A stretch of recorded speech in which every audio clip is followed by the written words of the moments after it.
제 칠순, 그러니까 70번째 생일날 아침이었습니다. 여느 때와 같이 새벽 5시 반에 눈을 떴어요. 옆에서 자는 아들 내외와 손주 깰세라 조심조심 안방을 나와 거실을 지나 부엌으로 향했습니다.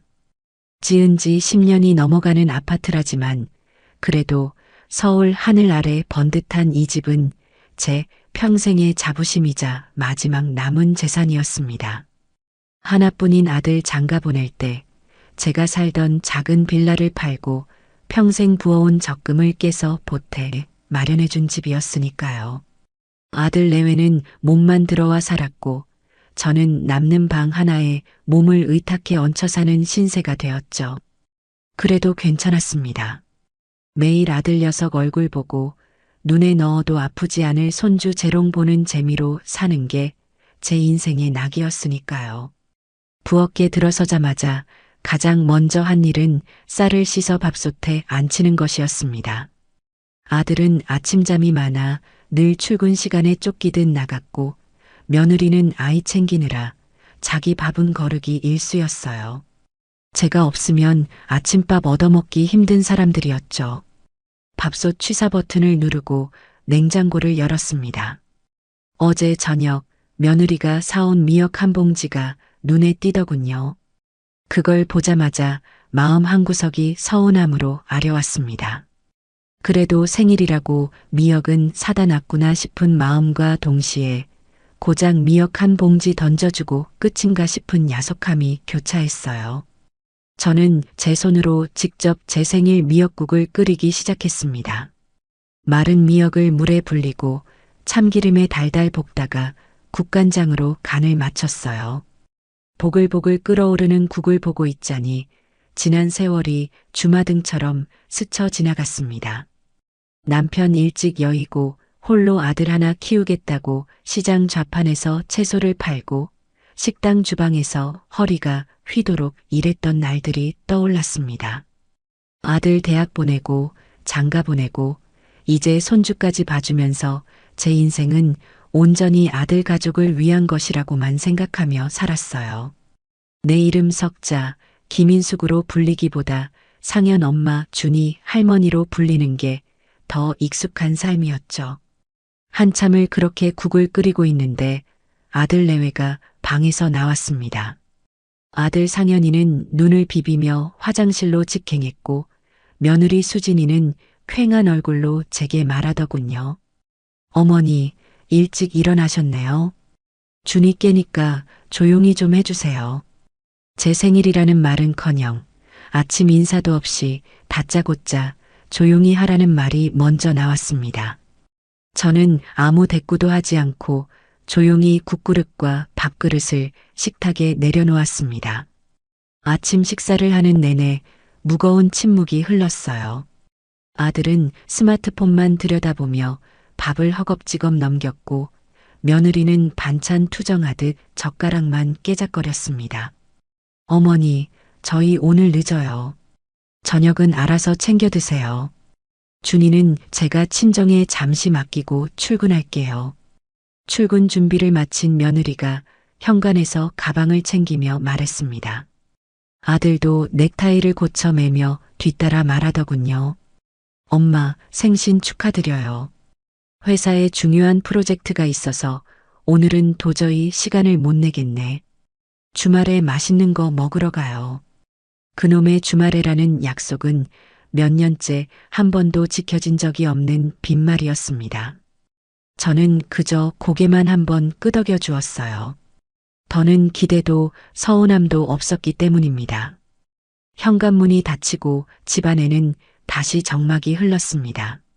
잠시 후 제 휴대폰이 띠링하고 울렸어요. 며느리에게서 온 메시지였습니다. 어머니, 생신 축하드려요. 그리고 그 밑에는 커피와 작은 케이크가 그려진 모바일 상품권 한 장이 첨부되어 있었어요. 그걸 보는 순간 어이가 없어서 실소가 터져 나왔습니다. 제 평생을 바쳐 마련해준 집에서 제 손으로 끓인 미역국을 먹고 출근한 아들 내외가 보내온 칠순 축하가 고작 1만 원짜리 상품권 한 장이라니. 저는 그 메시지를 가만히 들여다보다가 조용히 삭제 버튼을 눌렀습니다. 그리고 혼자 식탁에 앉아 식어버린 미역국에 밥을 말아 먹었어요. 눈물은 나지 않았습니다. 그저 가슴속에서 무언가 단단하게 굳어지는 느낌이 들었을 뿐이에요. 그렇게 소리 소문 없이 제 칠수는 지나갔습니다. 아들이 말한 주말은 어김없이 아무 일 없이 지나갔고 며느리는 자기가 보낸 상품권을 제가 썼는지 안 썼는지조차 관심이 없어 보였어요. 그저 제 존재를 이 집의 가구쯤으로 여기는 것 같았습니다. 밥하고 빨래하고 청소하고 손주 봐주는 기계. 딱 그 정도의 역할이었죠. 그러던 어느 날 저녁이었습니다. 거실 소파에 앉아 멍하니 TV를 보고 있는데 퇴근하고 돌아온 아들 내외의 표정이 유난히 밝아 보였어요. 며느리는 소파에 앉자마자 신이 난 목소리로 말을 꺼냈습니다. 여보, 나준이 돌잔치할 호텔 예약하고 왔어. 강남에 있는 특급 호텔인데 뷔페 음식이랑 분위기가 정말 끝내주더라. 마침 딱 한 타임 남았다고 해서 바로 계약금 걸고 왔지. 아들이 눈을 동그랗게 뜨며 물었습니다. 벌써? 그렇게 서둘러서? 호텔은 너무 비싸지 않아? 그러자 며느리가 기다렸다는 듯이 목소리를 높였습니다. 너가 뭘 몰라서 하는 소리야. 요즘 돌잔치는 그냥 밥 먹고 끝나는 게 아니라고. 이건 일종의 투자야, 투자. 어떤 사람들이 와서 축하해 주느냐에 따라 우리 준이 인생이 달라질 수도 있는 거야. 그리고 너가 회사 사람들이랑 거래처 사람들 부를 거 생각하면 아무 데서나 대충 할 수 없잖아. 나도 내 친구들 다 부를 건데 쪽팔리게 동네 식당에서 할 수는 없지. 저는 기가 막혀서 며느리를 쳐다보았습니다. 제 칠수는 1만 원짜리 상품권으로 떼어놓고 이제 겨우 첫 돌을 맞는 손주 생일은 호텔에서 수천만 원을 들여 치르겠다는 말이 쉽게 이해되지 않았어요. 제가 조용히 입을 열었습니다.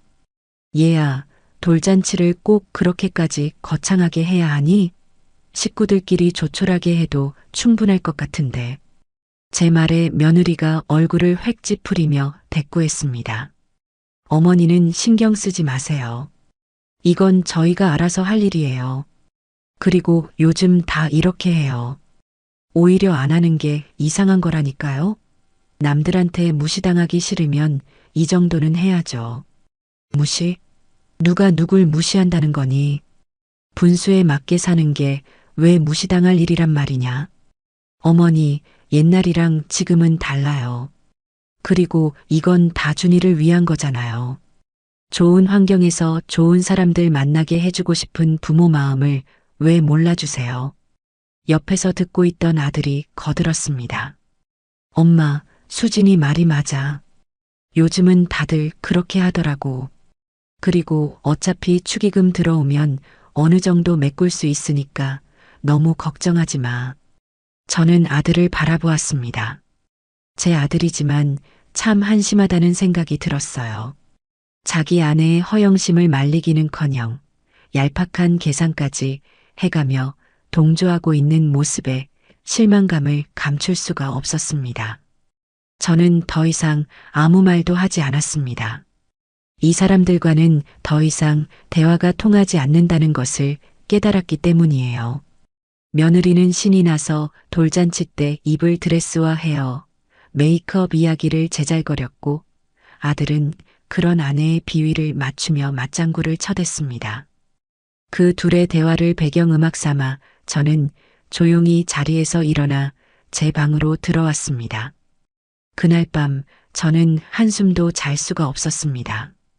분하고 억울해서 심장이 터질 것만 같았어요. 평생을 자식 하나만 바라보고 희생하며 살아온 결과가 고작 이런 취급이라니. 제 인생이 송두리째 부정당하는 기분이었습니다.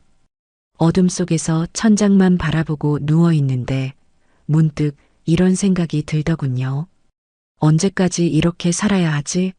내 남은 인생도 저들의 들러리로 살다가 끝내야 하는 걸까? 그 순간 저는 더 이상 이렇게 살면 안 되겠다고 마음먹었습니다. 더는 참지 않기로, 더는 희생하지 않기로 결심했어요. 뒤척이다 말고 일어나 조용히 거실로 나왔습니다. 캄캄한 어둠 속에서 스마트폰을 켰어요. 무얼 검색해야 할지도 모른 채 그저 손가락 가는 대로 화면을 넘겼습니다. 그러다 우연히 한적한 시골집이라는 문구가 눈에 들어왔어요. 홀린 듯이 그 문구를 눌렀습니다. 화면에는 여러 지역의 시골집 매물들이 떠올랐어요. 그 중에서도 유독 제 눈길을 끄는 곳이 있었습니다. 바로 안동이었습니다. 사진 속에는 고즈넉한 기와를 얹은 작은 한옥이 보였습니다. 마당에는 작은 텃밭을 가꿀 수 있는 공간도 있었고 집 뒤로는 나지막한 산이 그림처럼 펼쳐져 있었어요. 복잡하고 시끄러운 서울과는 전혀 다른 시간이 멈춘 듯한 평화로운 풍경이었습니다. 가격도 터무니없이 비싸지 않았어요. 지금 사는 이 아파트를 처분하면 저 집을 사고도 남을 돈이었습니다. 저는 그 사진을 한참 동안 넋을 잃고 바라보았습니다. 그리고 저도 모르게 중얼거렸어요. 그래, 여기다. 그것은 단순한 도피나 충동적인 결정이 아니었습니다. 제 남은 인생을 위한 가장 절실하고 주체적인 선택이었어요. 저는 그 자리에서 바로 부동산 연락처를 저장했습니다. 내일 아침이 밝는 대로 연락해서 집을 내놓을 생각이었습니다. 더 이상 망설일 필요가 없었어요. 창밖으로 새벽의 푸르스름한 기운이 번져오고 있었습니다. 밤새 저를 짓누르던 답답하고 무거운 감정들이 신기하게도 눈 녹듯 사라지는 기분이었어요. 대신 그 자리에는 설렘과 희미한 희망 같은 것들이 차오르기 시작했습니다. 이것은 끝이 아니라 새로운 시작이 될 겁니다. 상현 엄마도 준이 할머니도 아닌 오롯이 김인숙이라는 제 이름으로 살아갈 두 번째 인생의 시작 말입니다. 저는 거실 창가에 서서 서울의 새벽을 가만히 내려다보았습니다. 그리고 조용히 다짐했어요. 아주 멋지게 보란 듯이 잘 살아보겠다고. 누구도 아닌 바로 저 자신을 위해서 말입니다. 그날 밤 제 인생의 항로를 완전히 바꿔버릴 결심을 한 저는 날이 밝기만을 기다렸습니다. 동이 트기도 전인 이른 새벽, 저는 어제 저장해둔 부동산 중개인의 번호로 조심스럽게 문자를 보냈어요. 사장님, 이른 시간에 죄송합니다. 아파트 매매건으로 연락드렸습니다. 통화 편하신 시간에 연락 부탁드립니다. 너무 이른 시간이라 답장이 없을 거라 생각했는데 놀랍게도 1분도 채 되지 않아 전화가 걸려왔습니다. 아마도 저처럼 밤잠 설치고 새벽을 맞는 부지런한 분이신 것 같았어요. 사모님, 안녕하세요. 오오 부동산입니다. 문자 주셨네요. 생각보다 젊고 활기찬 남자의 목소리였습니다. 저는 최대한 차분하고 단호한 목소리로 말했어요. 네, 안녕하세요. 지금 사는 집을 좀 팔려고요. 가장 빨리 그리고 가장 좋은 값으로 팔아주셨으면 합니다. 아, 그러시군요. 주소와 동호수를 알려주시면 저희가 시세랑 최근 거래 내역을 바로 확인해 보겠습니다. 혹시 집은 언제쯤 보여주실 수 있으신가요? 오늘 당장이라도 좋습니다. 다만 제가 집을 비운 사이에, 그러니까 오전 10시부터 오후 4시 사이 젊은 사람들이 없는 시간에만 집을 볼 수 있도록 해주세요. 그리고 이건 절대적으로 비밀로 해주셔야 합니다. 가족들은 아무도 모르는 일이에요. 제 말에 수화기 너머의 중개인은 잠시 말이 없었습니다. 아마도 이런 경우는 처음이라 조금 당황한 눈치였죠. 하지만 이내 프로다운 목소리로 대답했습니다. 네, 사모님. 알겠습니다. 사정이 있으시군요. 말씀하신 대로 보안 철저히 지키고 조용하게 진행해 드리겠습니다. 그럼 오늘 오후에 저희가 먼저 한번 찾아뵙고 집 상태를 좀 봐도 괜찮을까요? 그렇게 하세요. 전화를 끊고 나니 심장이 세차게 뛰기 시작했습니다. 돌이킬 수 없는 강을 건넜다는 생각과 동시에 해냈다는 해방감이 온몸을 감쌌어요. 그날부터 저의 비밀스러운 작전이 시작되었습니다. 아들 내외가 출근하고 손주까지 어린이집에 가고 나면 텅 빈 집은 온전히 저만의 공간이 되었죠. 저는 가장 먼저 제 방에 있는 짐부터 정리하기 시작했습니다. 낡은 장롱문을 여니 수십 년 묵은 세월의 흔적들이 쏟아져 나왔어요. 빛바랜 사진첩, 꼬깃꼬깃 모아둔 낡은 편지들, 그리고 이제는 입지도 않는 촌스러운 옷가지들. 사진첩을 펼치자 까까머리 교복을 입은 아들 녀석의 해맑은 얼굴이 보였습니다.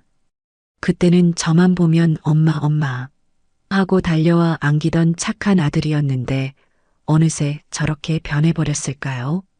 씁쓸한 마음에 사진첩을 덮으려다 문득 한 구석에서 제 젊은 시절 사진을 발견했습니다. 남편과 함께 찍은 흑백 사진이었어요. 수줍게 웃고 있는 제 모습이 무척이나 낯설게 느껴졌습니다. 저는 저 사진 속의 아가씨가 김인숙이라는 자기 이름을 가지고 있었다는 사실을 까맣게 잊고 살았더군요. 저는 그 사진을 조심스럽게 꺼내 따로 챙겼습니다. 상현 엄마의 흔적은 모두 버리더라도 김인숙의 기억은 가져가야겠다고 생각했어요. 그렇게 며칠 동안 저는 아들 내외 몰래 제 짐을 싸고 버리는 일을 반복했습니다. 마치 지난 세월의 군더더기를 떼어내는 의식과도 같았어요. 오후에는 부동산 중개인이 데려온 사람들이 집을 보러 왔습니다. 다들 집이 깨끗하고 관리가 잘 되어 있다며 칭찬을 아끼지 않았죠. 그럴 수밖에요. 이 집은 제 손길이 닿지 않은 곳이 단 한 군데도 없는 제 인생 그 자체였으니까요. 집은 놀라울 정도로 빨리 팔렸습니다. 부동산에 내놓은 지 일주일 만에 집을 사겠다는 사람이 나타났어요. 신혼부부였는데 집을 보자마자 마음에 쏙 든다며 시세보다 조금 더 높은 가격을 불렀습니다. 이사도 최대한 빨리 하고 싶다고 하더군요. 저에게는 모든 것이 완벽한 조건이었습니다. 저는 망설이지 않고 그 자리에서 바로 가계약금을 받았습니다. 그날 저녁 저는 통장에 찍힌 가계약금 액수를 몇 번이고 다시 확인했어요. 평생 누군가에게 의지하고 희생하며 살아왔는데 제 손으로 이렇게 큰일을 해냈다는 사실이 믿기지 않았습니다. 정식 계약을 하고 잔금을 치르기로 한 날짜는 2주 뒤로 잡혔습니다. 이제 아들 내외에게 통보할 시간이었죠. 저는 일부러 그들이 가장 편안하게 쉬고 있는 저녁 시간을 택했습니다. 아들은 소파에 거의 눕다시피 한 자세로 스마트폰 게임을 하고 있었고 며느리는 손톱에 매니큐어를 바르며 뭐가 가리 좋은지 킥킥거리고 있었어요. 저는 그들 앞에 조용히 다가가 앉았습니다. 얘들아, 잠깐 나 좀 보렴. 제 낮은 목소리에 두 사람은 마지못해 고개를 들었습니다. 며느리가 귀찮다는 듯이 물었어요. 왜요, 어머니? 무슨 할 말 있으세요? 응. 중요한 할 말이 있어서 그런다. 잘 들어. 저는 최대한 감정을 배제하고 마른 장작처럼 건조한 목소리로 말을 이었습니다. 나 이 집 팔았다. 순간 거실의 모든 소음이 멈췄습니다. 아들은 게임을 하던 스마트폰을 떨어뜨렸고 며느리는 바르던 매니큐어 병을 소파에 엎지르고 말았어요. 두 사람의 얼굴이 하얗게, 아니 새파랗게 질려가는 것을 보니 평생 가슴에 응어리져 있던 체증이 한순간에 뻥 뚫리는 기분이었습니다.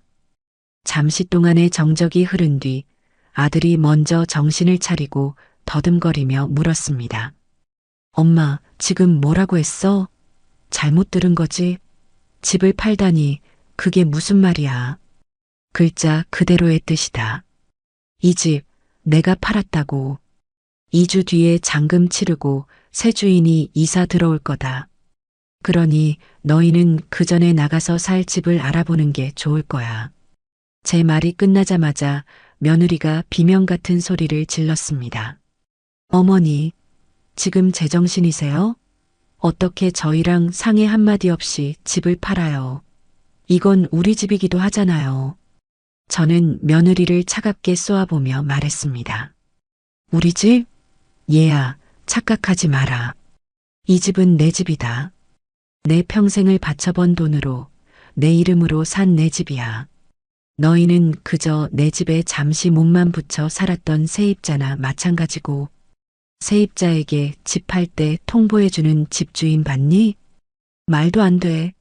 어떻게 저희한테 이럴 수가 있어요. 그럼 저희는 어디 가서 살라고요?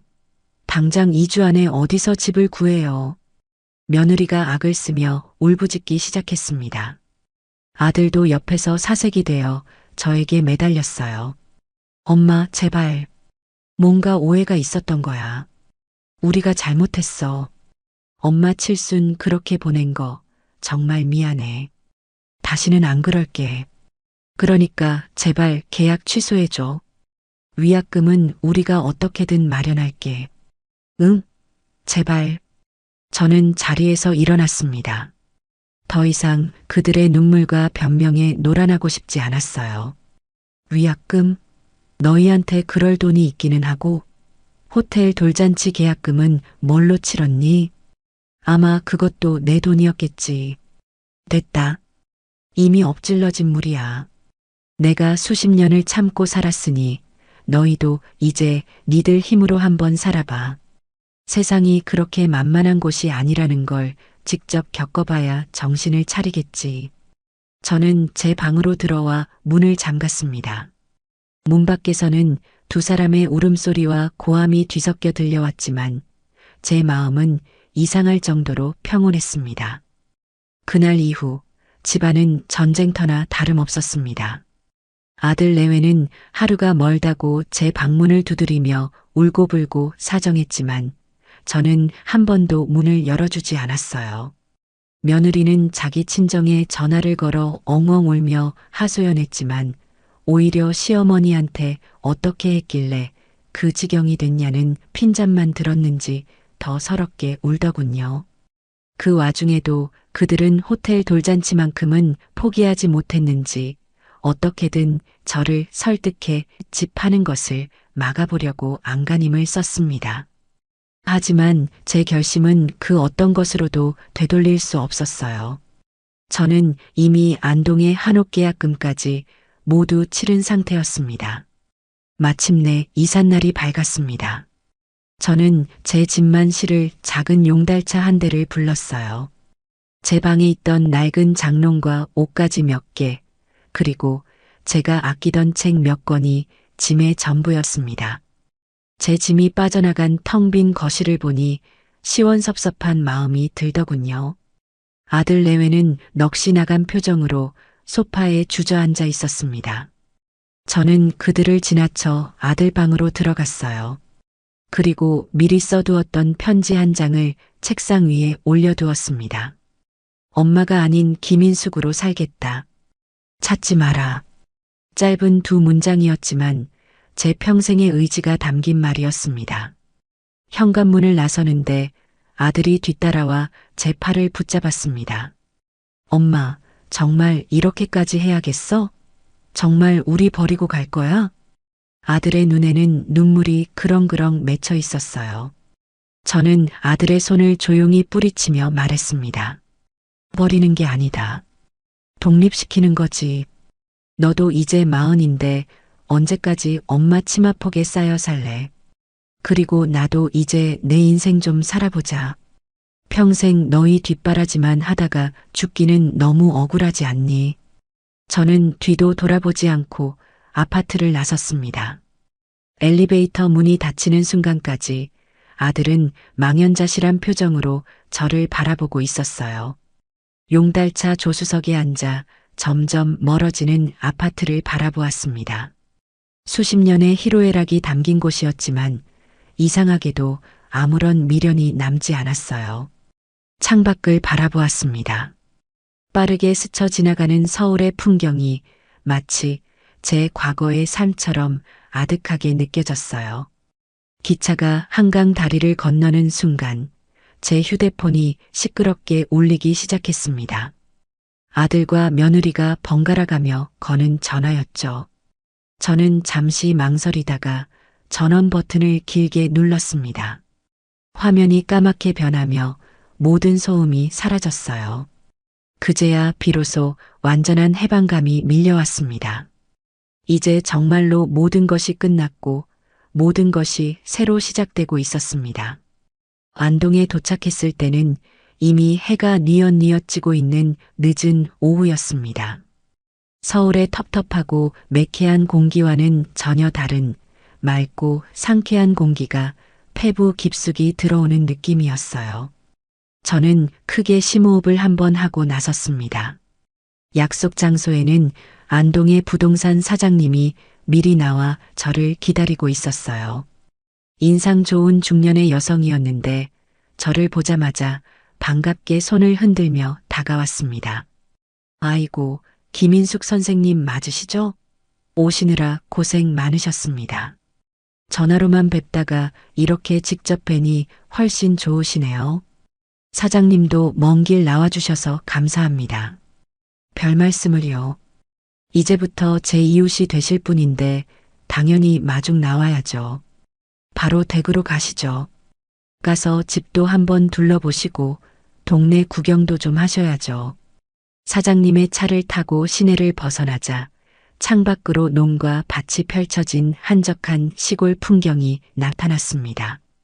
굽이굽이 좁은 길을 따라 한참을 들어가니 나지막한 돌담으로 둘러싸인 작은 마을이 보였어요.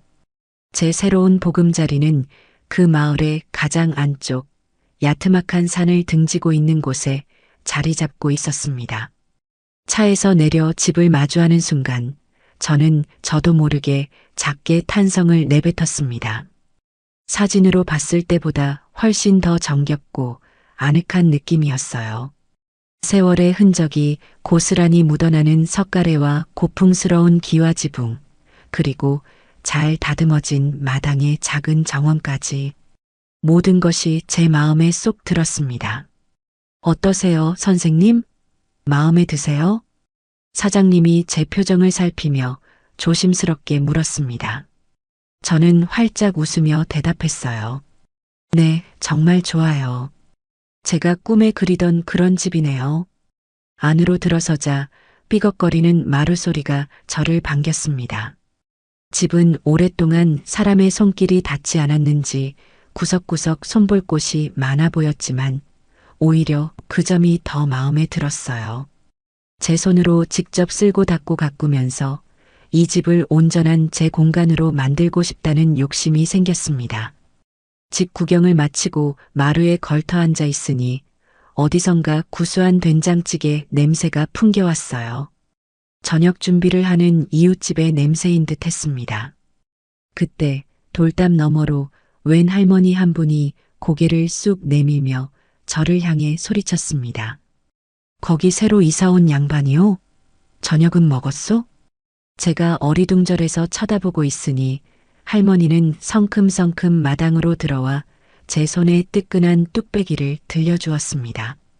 마침 찌개 끓이는 김에 좀 많이 끓였어.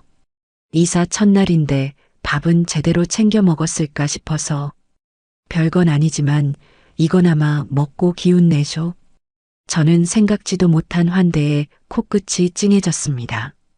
서울 아파트에서는 옆집에 누가 사는지도 모르고 수년을 살았는데 이곳 사람들은 처음 보는 저에게 이렇게 따뜻한 정을 베풀어 주었어요. 아이고 어르신, 정말 감사합니다. 아직 짐도 다 못 풀어서 저녁 걱정하고 있었는데 어르신은 무슨 말 편하게 하쇼. 나는 저 건너 집에 사는 박씨 할매요. 앞으로 자주 보게 될 텐데 잘 지내봅시다. 박씨 할머니를 시작으로 동네 어르신들이 하나둘씩 저희 집으로 모여들기 시작했습니다. 다들 제 이사를 축하한다며 집에서 가져온 반찬이며 떡을 내밀었어요. 저는 그분들과 함께 마루에 둘러앉아 생전 처음으로 이웃과 함께하는 저녁 식사를 했습니다. 시끌벅적하고 정겨운 분위기 속에서 저는 외로움이나 서러움 대신 따뜻한 온기를 느낄 수 있었습니다. 이곳 안동에서라면 정말로 새로운 삶을 시작할 수 있을 것 같다는 확신이 들었어요. 다음 날부터 저는 본격적으로 집을 정리하고 새로운 삶을 계획하기 시작했습니다. 가장 먼저 한 일은 마당 한쪽에 작은 텃밭을 일구는 것이었어요. 상추, 고추, 깻잎 같은 채소들을 심고 매일 아침 물을 주며 정성껏 돌봤습니다. 흙을 만지고 있으니 그동안 제 마음속에 쌓여있던 화와 응어리들이 조금씩 풀어지는 기분이었습니다. 식물들이 하루가 다르게 쑥쑥 자라는 모습을 보는 것은 큰 기쁨이었죠. 몸을 움직여 땀을 흘리니 자연스럽게 앞으로 어떻게 살아갈지에 대한 구체적인 계획도 세워졌습니다. 저는 평생 해온 요리 솜씨를 살려 작은 밥집을 한번 열어보고 싶었어요. 거창한 식당이 아니라 제가 텃밭에서 직접 키운 채소와 안동의 신선한 재료들로 정성껏 차려내는 건강한 집밥을 파는 곳 말입니다. 여행객들이나 동네 사람들이 잠시 쉬어가며 따뜻한 밥 한 끼 먹을 수 있는 그런 사랑방 같은 공간을 만들고 싶었습니다. 가게 이름은 인숙시의 곳간이라고 정했습니다. 곳간이라는 말이 참 마음에 들었어요. 제 인생의 소중한 경험과 손맛을 차곡차곡 쌓아두었다가 사람들에게 아낌없이 내어주는 그런 의미를 담고 싶었죠. 저는 읍내에 나가 작은 가게 자리를 알아보았습니다. 마침 오래된 한옥을 개조한 아담한 공간이 매물로 나와 있었어요. 보자마자 여기다 싶었죠. 저는 망설이지 않고 그 가게를 계약했습니다. 가게를 꾸미는 일은 생각보다 재미있었습니다. 낡은 벽지를 뜯어내고 하얗게 페인트 칠을 하고 오래된 나무 테이블과 의자를 사다 깨끗하게 닦아 개치했어요.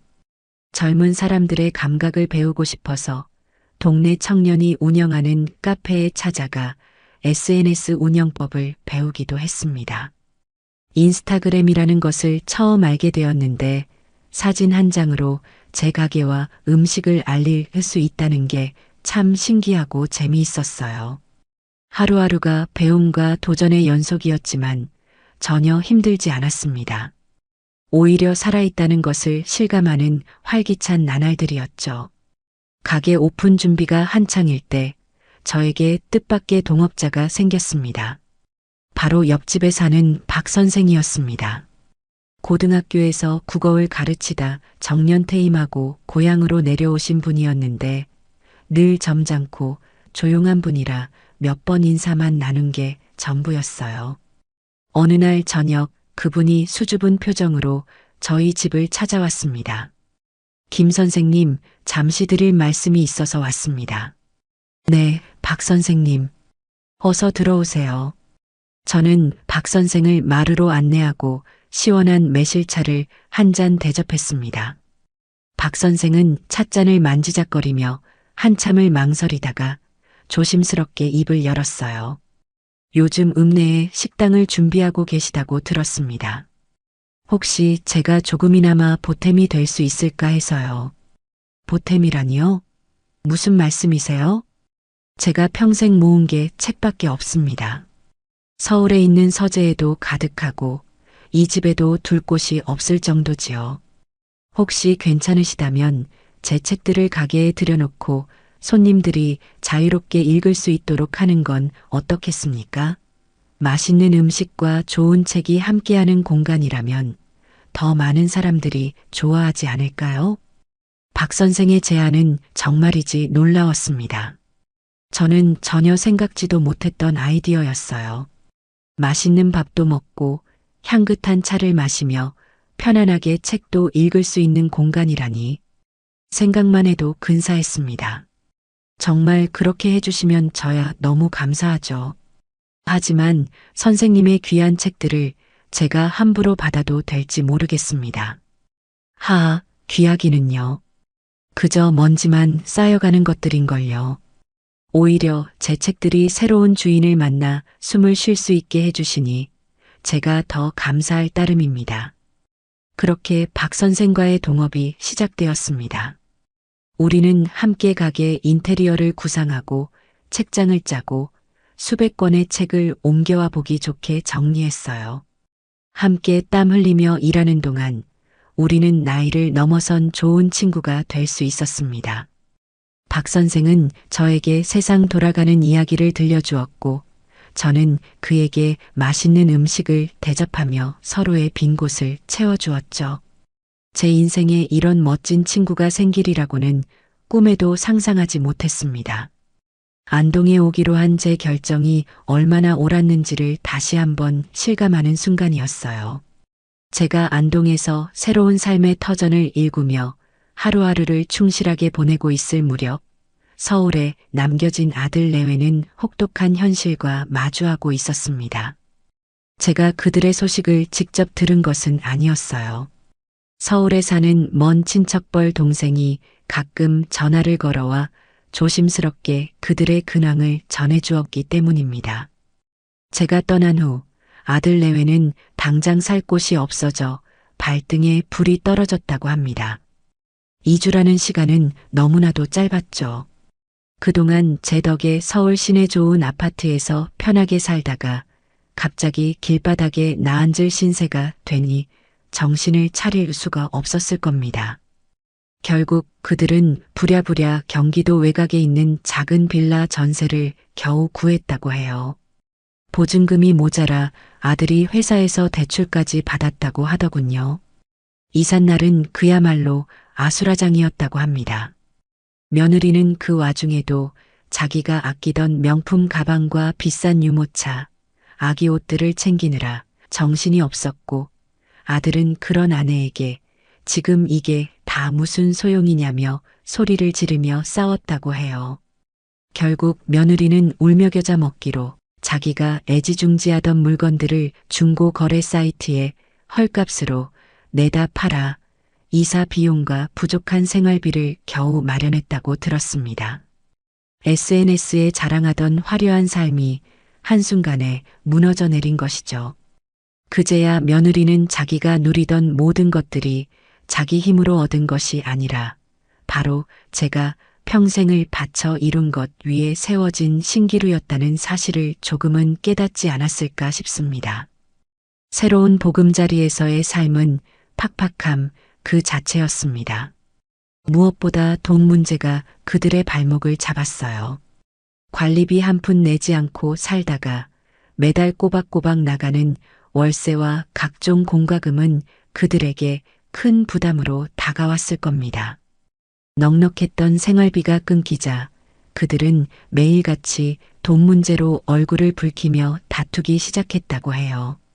이게 다 너가 엄마한테 함부로 해서 그런 거잖아. 어떻게 엄마 칠순을 그깟 상품권 하나로 때울 생각을 해? 아들은 뒤늦게 후회하며 며느리를 탓했고, 뭐, 이제 와서 그게 내 탓이라는 거야? 그럼 너는 옆에서 뭐 했어? 어머니가 집 판다고 했을 때 제대로 맡기나 했냐고. 능력 없는 가장이 누굴 탓해. 며느리도 지지 않고 악을 쓰며 대들었다고 합니다. 서로에게 책임을 떠넘기며 한때는 세상에서 가장 사랑하는 사이였을 두 사람의 관계는 점점 최악으로 치달았습니다. 사랑이라는 감정은 팍팍한 현실 앞에서 너무나도 쉽게 부서져 내리는 모래성과도 같았던 것이죠. 결국 며느리는 참다 못해 자기 친정에 손을 벌리기로 마음먹었다고 합니다. 울면서 전화를 걸어 엄마 나 좀 도와줘. 상현 씨 월급만으로는 도저히 생활이 안 되라며 사정을 이야기했지만 돌아온 것은 따뜻한 위로가 아닌 싸늘한 냉대뿐이었다고 해요. 며느리의 친정 부모님은 오히려 딸을 나무라기 시작했습니다. 쯧쯧, 그러게 내가 시어머니한테 잘하라고 몇 번을 말했니? 복덩어리를 제 발로 걷어찬 멍청한 년. 너가 조금만 더 지혜로웠어 봐. 서울에 있는 그 번듯한 아파트가 다 네 것이 되는 거였는데 사위한테 집 한 채 못 받고 시집간 것도 속상해 죽겠는데 이제는 있는 집까지 뺏겨서 빌라 전세로 옮겼다고? 아이고, 내가 창피해서 어디 가서 얼굴도 못 들겠다. 당분간 우리 집에 연락도 하지 마라. 믿었던 친정 부모님마저 자신을 황금알을 낳는 거위를 걷어찬 바보 취급하며 외면하자 며느리는 엄청난 충격과 배신감에 휩싸였다고 합니다. 그제야 비로소 깨달았을 겁니다. 자신의 가치가 강남 아파트에 사는 며느리라는 허울에 있었다는 것을요. 그 허울이 벗겨지자 자기 편은 아무도 없다는 잔인한 현실과 마주하게 된 것이죠. 전화를 끊고 한참을 멍하니 앉아 있었다고 해요. 그 작은 빌라의 차가운 거실 바닥에 앉아 자신이 얼마나 어리석고 철없는 사람이었는지, 그리고 제가 그동안 자신들에게 얼마나 크고 따뜻한 울타리가 되어 주었는지를 뼈저리게 느꼈다고 합니다. 하지만 후회는 언제나 뒤늦게 찾아오는 법이죠. 그들이 현실의 무게에 짓눌려 허우적거리는 동안 저는 안동에서 제2의 인생을 멋지게 꽃피우고 있었습니다. 그들이 겪는 고통이 제게는 조금도 통쾌하게 느껴지지 않았어요. 그저 안쓰럽고 안타까운 마음이 들 뿐이었습니다. 자식 이기는 부모 없다고 하던가요? 언젠가 그들이 스스로의 잘못을 진심으로 뉘우치고 자기 힘으로 일어서는 날이 온다면 그때는 저도 그들을 다시 한번 품어줄 수 있지 않을까 그런 막연한 생각을 하곤 했습니다. 하지만 지금은 아니었어요. 지금은 저 자신을 돌보고 제 행복을 찾는 것이 먼저였습니다. 그들에게는 스스로 상처를 치유하고 성장할 시간이 필요한 것이었고요. 인숙 씨의 고가는 그렇게 세상에 문을 열었습니다. 박 선생의 책들이 빽빽하게 들어찬 책장과 제가 밤낮으로 정성껏 가꾼 작은 화분들, 그리고 따스한 햇살이 비단처럼 쏟아져 들어오는 널찍한 창가 자리는 제가 마음속으로 그려왔던 것보다 훨씬 더 아늑하고 정겨운 모습이었어요. 오픈 첫날, 저는 동이 트기도 전인 이른 새벽부터 일어나 찬물에 세수를 하고 가장 깨끗한 옷으로 갈아입었습니다. 마치 제 인생의 새로운 첫날을 맞는 신부처럼 마음이 설레고 떨려왔어요. 주방에 들어서자 가장 먼저 거대한 가마솥에 뽀얀 쌀밥부터 안쳤습니다. 최고의 밥맛을 위해 일부러 읍내에서 가장 좋은 쌀을 구해왔죠. 텃밭에서 이슬을 머금은 채 갓 따온 상추와 깻잎, 고추로는 신선한 무침과 볶음을 만들고 몇 년간 잘 묵혀둔 제 손맛의 정수인 구수한 청국장을 뚝배기에 담아 보글보글 끓여냈습니다. 가게 안을 가득 채우는 맛있는 냄새를 맡고 있으니 지난 수십 년간 의무감과 책임감으로 가족들을 위해 밥을 짓던 기억과는 전혀 다른 종류의 희열과 뿌듯함이 온몸으로 밀려왔습니다. 이것은 누군가를 위한 희생이나 봉사가 아닌 온전히 저 자신을 위한 즐거운 창조의 과정이었으니까요. 가게 문을 열자마자 약속이라도 한 듯 가장 먼저 찾아와 준 손님은 동네 어르신들이었습니다. 박씨 할머니는 제 손을 덥석 잡고 아이고 인숙 씨, 이 좋은 날을 맞이했네. 대박 나쇼? 하고 외치며 자기 일처럼 한박 웃음을 지으셨고 동네 청년회장이라는 듬직한 젊은이는 어르신, 저희 동네에 이렇게 멋진 곳을 만들어주셔서 감사합니다. 라며 커다란 개업 축하 화분을 가게 입구 가장 좋은 자리에 놓아주었어요. 그리고 제게 든든한 동업자이자 말벗, 인생의 친구가 되어준 박 선생은 가장 좋은 창가 자리에 앉아 두툼한 책을 펼쳐든 채 흐뭇한 미소로 가게 안 풍경을 조용히 감상하고 있었습니다.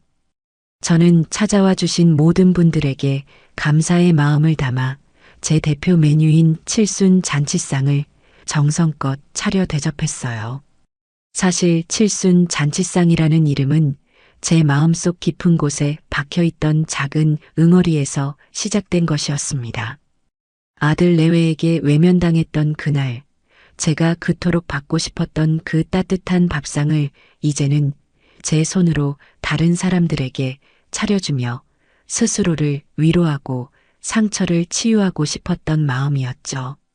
하지만 막상 정성껏 차린 음식을 앞에 두고 행복하게 드시는 손님들의 환한 얼굴을 마주하니 제 마음속의 서운함과 원망은 봄눈 녹듯이 사르르 사라지고 그 자리에는 따뜻하고 충만한 행복이 차오르기 시작했습니다.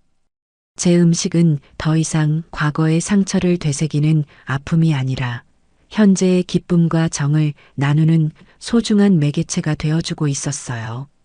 어머, 인숙 씨. 음식 솜씨가 보통이 아니네 그려. 서울에서 이름난 한정식집 주방장이라도 하셨어? 이 청국장은 구수함이 달라. 할머니, 이 고사리 나물무침 진짜 맛있어요. 어떻게 하면 이렇게 부드럽고 맛있어요? 비법 좀 알려주세요. 쏟아지는 칭찬에 저는 수줍게 웃으며 별거 아닙니다. 그저 시간과 정성이 약이지요. 하고 손사래를 쳤지만 광대뼈까지 올라가려는 입가의 미소는 도저히 감출 수가 없었습니다. 그날 저녁 마지막 손님까지 배웅하고 가게 정리를 마친 뒤 텅 빈 홀에 혼자 앉아 하루 수입을 정산하는데 저도 모르게 눈물이 핑 돌았습니다. 꼬깃꼬깃한 지폐와 동전들을 하나하나 세어보는데 그 돈의 액수가 많고 적음을 떠나 제 힘으로 제 이름 석자 김인숙으로 번 제 인생의 첫 돈이었기 때문이에요. 저는 그 돈을 두 손으로 소중하게 감싸 가슴에 품고 한참 동안이나 자리를 뜨지 못했습니다. 인숙 씨의 고가는 불과 며칠 지나지 않아 안동 읍내의 작은 명물이 되기 시작했습니다. 처음에는 동네 어르신들의 사랑방이자 쉼터 역할을 톡톡히 했지만 곧 그윽한 음식 맛과 편안한 분위기에 대한 입소문이 퍼지면서 하나둘씩 젊은 손님들이 찾아오기 시작했어요. 특히 제게 SNS 사용법을 가르쳐 주었던 동네 카페의 젊은 청년 사장이 자기 인스타그램에 저희 가게를 소개한 것이 결정적인 계기가 되었습니다. 그는 전문가용 카메라로 칠순 잔치상 사진을 예술작품처럼 찍어 올렸고 그 아래에 이런 글을 남겼습니다.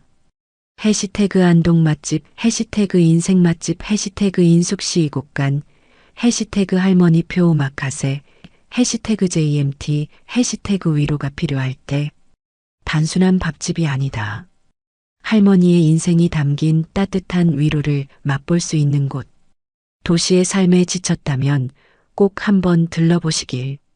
젊은이들이 쓴다는 해시태그와 함께 올라간 그 게시물은 순식간에 좋아요 수백 개를 받으며 온라인 세상으로 퍼져나갔습니다.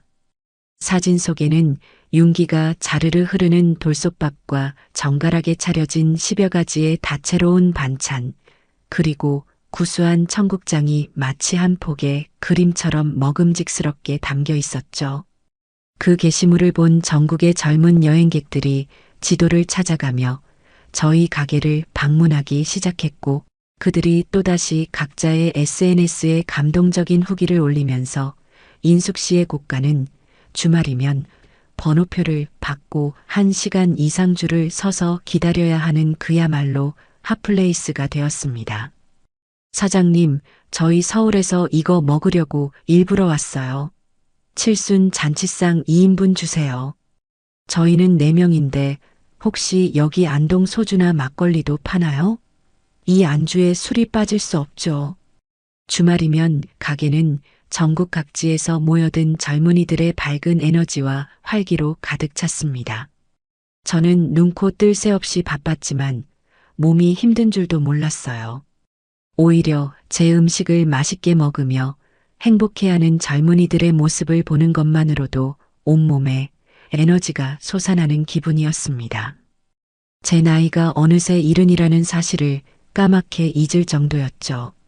가게가 감당할 수 없을 정도로 바빠지자 저는 동네에서 소일거리를 찾으시던 박씨 할머니와 또 다른 어르신 두 분을 주방 보조와 서빙을 도와주실 아르바이트생으로 정식 고용했습니다.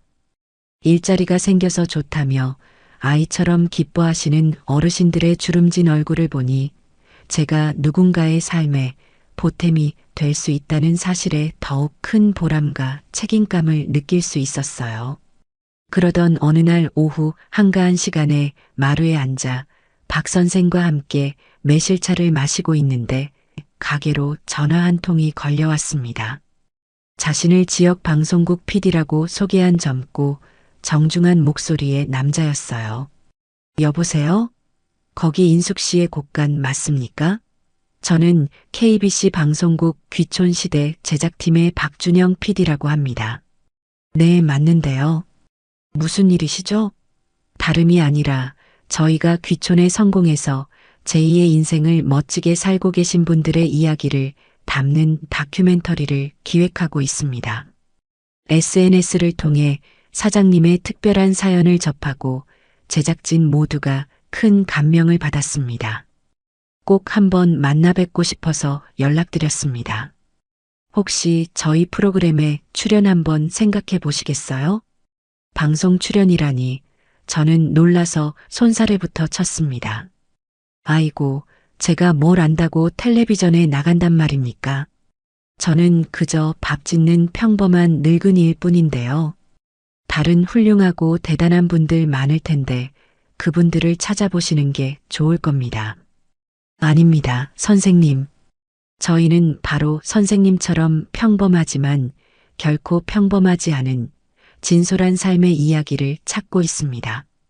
선생님의 용기 있는 선택과 새로운 도전이 지금 이 시간에도 각자의 삶의 무게에 힘겨워하는 많은 분들에게 큰 용기와 희망을 주실 수 있을 거예요. 제발 부탁드립니다. 잠시만이라도 좋으니 한번 만나 뵙고 이야기만이라도 나눠주시면 안 될까요? PD의 진심이 담긴 끈질긴 설득에 저는 마지못해 약속을 잡았습니다. 며칠 뒤 커다란 카메라와 조명 장비를 든 젊은이들이 가게를 가득 채웠어요. 처음에는 수많은 렌즈 앞에서 어색하고 쑥스러워서 말도 제대로 못하고 얼굴만 붉혔지만 제 곁을 지키던 박 선생이 제 어깨를 두드리며 말해주었습니다. 김 선생, 이건 자랑이 아니라 기록이요. 김인숙이라는 한 사람이 얼마나 멋지게 살아왔고 또 앞으로 얼마나 멋지게 살아갈 것인지를 후대에 남기는 아주 소중한 기록 말이요. 그러니 아무것도 꾸미지 말고 있는 그대로의 모습을 보여주시오. 그의 묵직한 격려에 저는 마음을 열고 제 이야기를 솔직하게 털어놓기 시작했어요.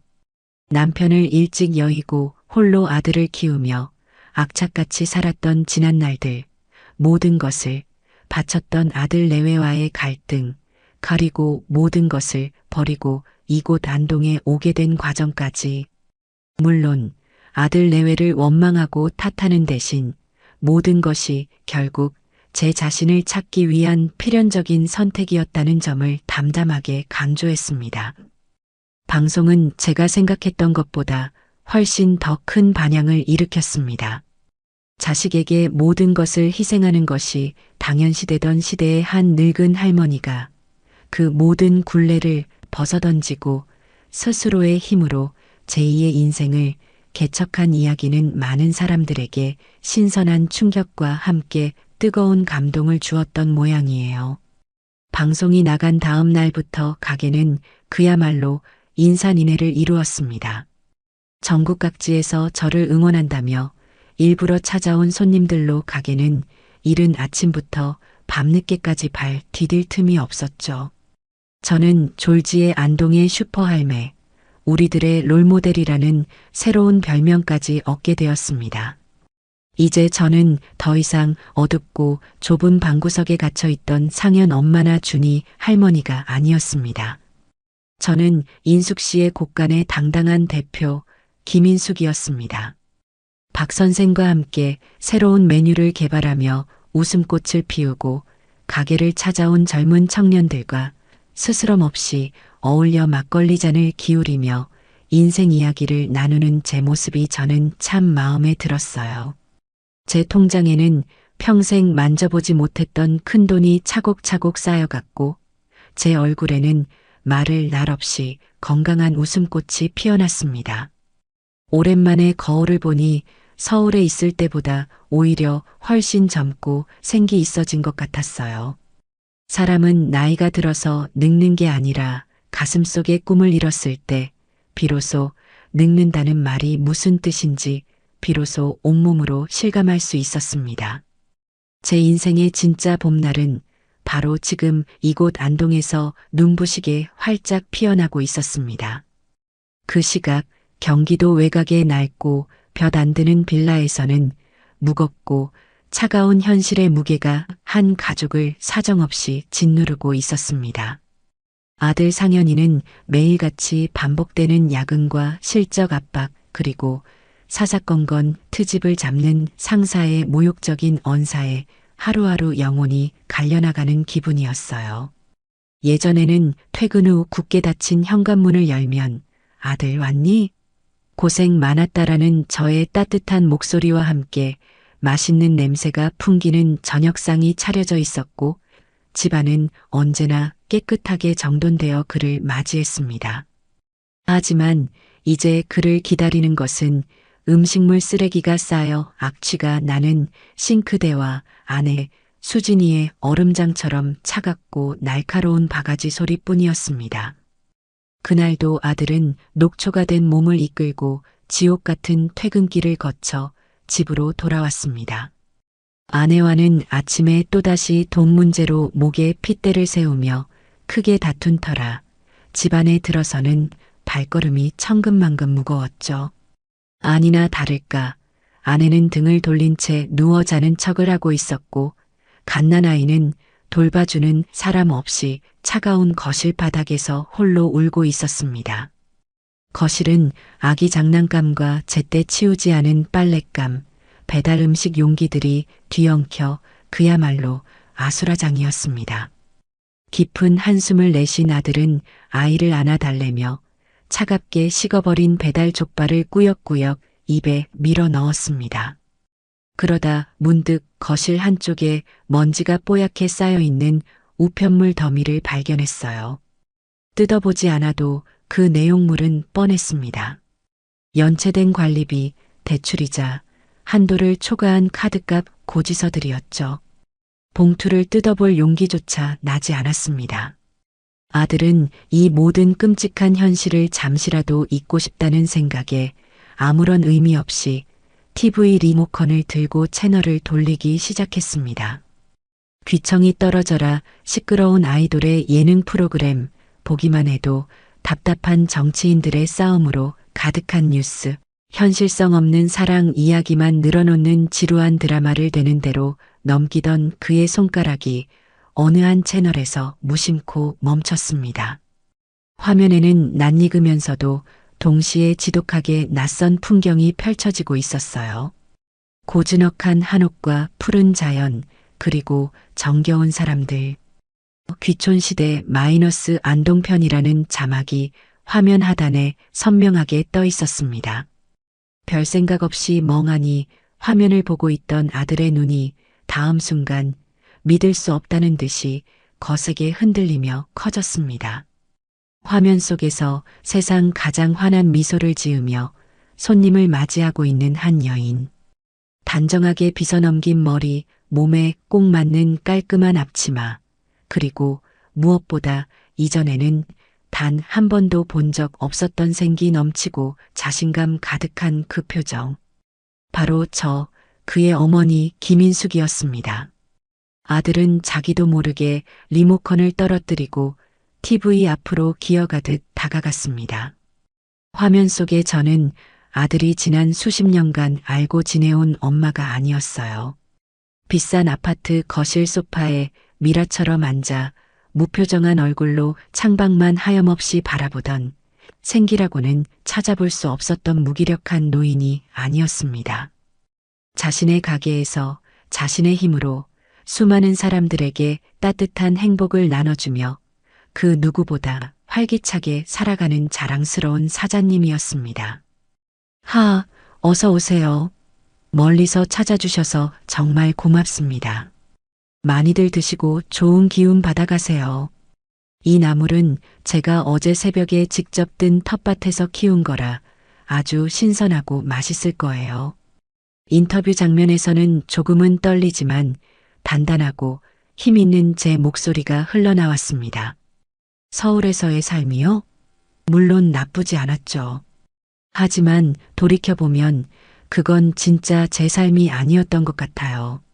저는 언제나 누군가의 아내, 누군가의 엄마, 누군가의 할머니로만 살았으니까요. 제 이름 석자가 뭔지도 잊고 살았죠. 이곳 안동에 와서 흙을 만지고 제 손으로 음식을 만들고 사람들과 정을 나누면서 비로소 제 이름 김인숙을 되찾은 기분입니다. 부끄럽지만 지금이 제 인생에서 가장 자유롭고 행복한 순간이에요. 아들은 그 자리에 그대로 주저앉고 말았습니다. 커다란 망치로 머리를 한 대 세게 얻어맞은 듯한 엄청난 충격이 온몸을 휩쌌어요. 엄마가 행복하다고? 우리 없이도? 아니, 정확히 말하면 우리 때문에 평생을 불행했던 엄마가 우리를 떠나고 나서야 비로소 진짜 행복을 찾았다고? 아들의 가슴속에서는 뭐라? 한마디로 설명할 수 없는 복잡한 감정들이 거대한 소용돌이가 되어 휘몰아쳤습니다. 엄마에 대한 애틋한 그리움, 가슴을 찢는 듯한 미안함, 그리고 아주 희미하고 이기적인 원망과 배신감까지. 그는 당장이라도 아내를 깨워 이 믿을 수 없는 현실을 함께 확인해야겠다고 생각했습니다. 수진아, 정수진, 빨리 일어나봐. 제발 이것 좀 보라고. 빨리. 아들의 다급하고 절박한 목소리에 등을 돌리고 자는 척하던 며느리가 신경질적으로 소리쳤습니다. 왜 그래 또? 밤중에 무슨 난리야. 사람 잠 좀 자자. 그런 소리 할 때가 아니야. 이것 좀 봐. TV 좀 보라고. 며느리는 짜증이 가득한 얼굴로 마지못해 몸을 돌려 TV 화면을 쳐다보았습니다. 그리고 그녀 역시 남편과 똑같은 표정으로 그 자리에 그대로 얼어붙고 말았죠. 화면 속에서 당당한 주인공으로 빛나고 있는 저의 모습은 초라하고 냄새나는 빌라에서 현실에 찌들어가는 자신의 모습과 너무나도 선명하게 대조적이었습니다. 시어머니가 자신들 없이도 저렇게 멋지고 당당하게, 아니 자신들이 없기 때문에 저렇게 행복하게 살아가고 있다는 사실은 며느리에게 엄청난 충격과 함께 견딜 수 없는 패배감을 안겨주었습니다. 그동안 시어머니를 아무것도 할 줄 모르는 구시대의 늙은이, 우리가 없으면 아무것도 못하는 존재 정도로 은연중에 무시하고 생각했던 자신의 오만함이 산산조각 나는 순간이었죠. 그날 이후 두 사람 사이에는 무겁지만 의미 있는 변화가 생겼습니다. 그들은 더 이상 서로의 탓을 하며 이전처럼 유치하게 싸우지 않았어요. 대신 깊은 침묵 속에서 각자의 방식으로 자신들의 뼈아픈 과오를 되돌아보고 곱씹기 시작했습니다. 며느리는 가장 먼저 그토록 자신의 분신처럼 집착하던 인스타그램 계정을 영구히 삭제했습니다. 남들에게 보여주기 위한 거짓된 행복과 허영이 얼마나 부질없고 공허한 것인지를 뼈저리게 깨달았기 때문이에요. 그리고 먼지가 뽀얗게 쌓여있던 노트북을 꺼내 결혼과 동시에 포기해야 했던 자신의 경력을 살려 재택근무가 가능한 작은 디자인 회사의 아르바이트 자리를 알아보기 시작했습니다. 아들 역시 눈에 띄게 달라졌습니다. 그는 더 이상 현실을 회피하기 위해 술에 취해 늦게 들어오거나 주말 내내 잠만 자며 무기력하게 시간을 보내지 않았어요. 회사 일에 이전보다 훨씬 더 큰 책임감을 가지고 매달렸고 그의 성실한 모습에 상사도 조금씩 그를 다시 보기 시작했습니다. 집에서는 말없이 꾸준히 일을 도맡아 하기 시작했어요. 텅 빈 냉장고를 채우기 위해 주말 아침 일찍 마트에 가고 낑낑거리며 무거운 쓰레기 봉투를 내다 버리는 그의 뒷모습은 비록 예전보다 훨씬 초라하고 고단해 보였을지언정 훨씬 더 가장다워 보였습니다. 시간이 흘러 주말이 되자 아들은 며칠 밤낮을 고민한 끝에 도저히 안 되겠는지 아내에게 어렵게 말을 꺼냈습니다. 나 엄마 보러 안동에 좀 다녀와야겠어. 며느리는 아무 말 없이 설거지를 하던 손을 멈추고 남편을 바라보았습니다. 그녀의 눈빛은 왜 이제 와서 그런 용기를 내는 거야? 라는 원망과 나도 어머님을 뵙고 싶어라는 간절함이 뒤섞여 복잡하게 흔들리고 있었어요. 가서 무릎 꿇고 진심으로 사죄해야지. 어머님이 용서해 주시지 않더라도, 아니, 우리를 평생 안 보신다고 하더라도 그게 자식된 마지막 도리인 것 같아. 아들의 진심이 담긴 목소리에 며느리는 조용히 고개를 끄덕였습니다. 그녀의 눈에서도 뜨거운 눈물이 흘러내렸어요. 나도 갈래. 나도 같이 가서 어머님께 잘못했다고, 정말 죽을 죄를 지었다고, 그렇게라도 꼭 말씀드리고 싶어. 그렇게 두 사람은 다음 날 새벽 잠든 아이를 조심스럽게 차에 태우고 무작정 안동으로 향했습니다. 내비게이션에 인숙 씨의 곳간이라는 6글자를 찍는 아들의 손가락은 미세하게, 하지만 분명하게 떨리고 있었습니다. 서울에서 안동까지 가는 길은 생각보다 훨씬 더 멀고도 험난했습니다.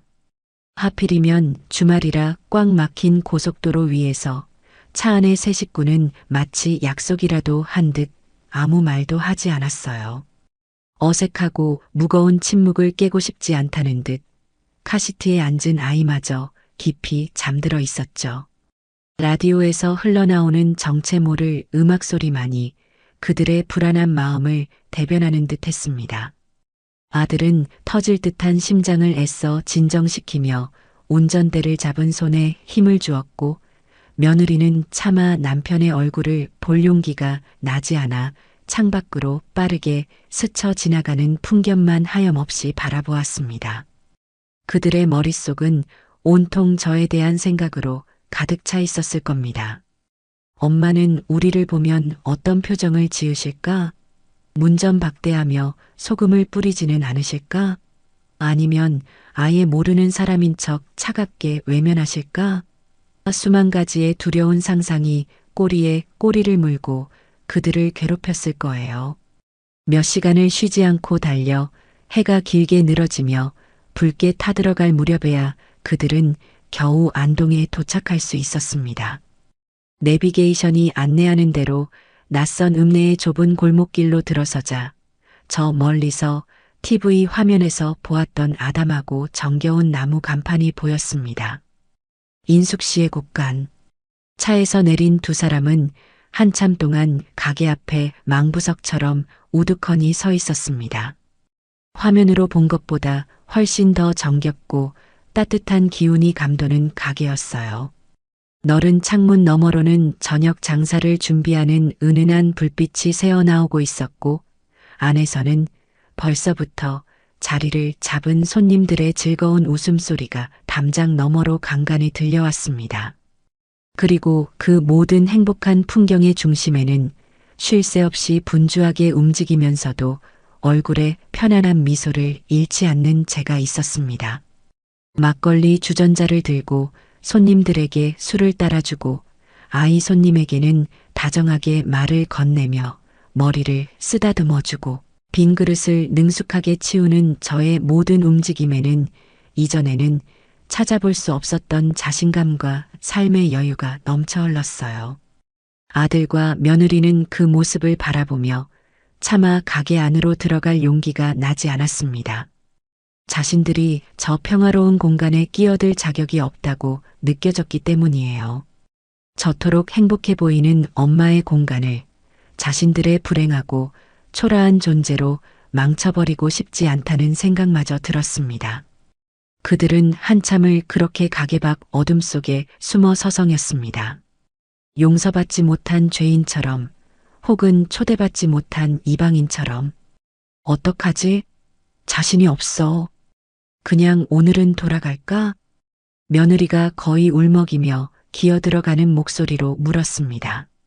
아들도 선뜻 대답하지 못하고 마른 침만 삼키며 망설였어요.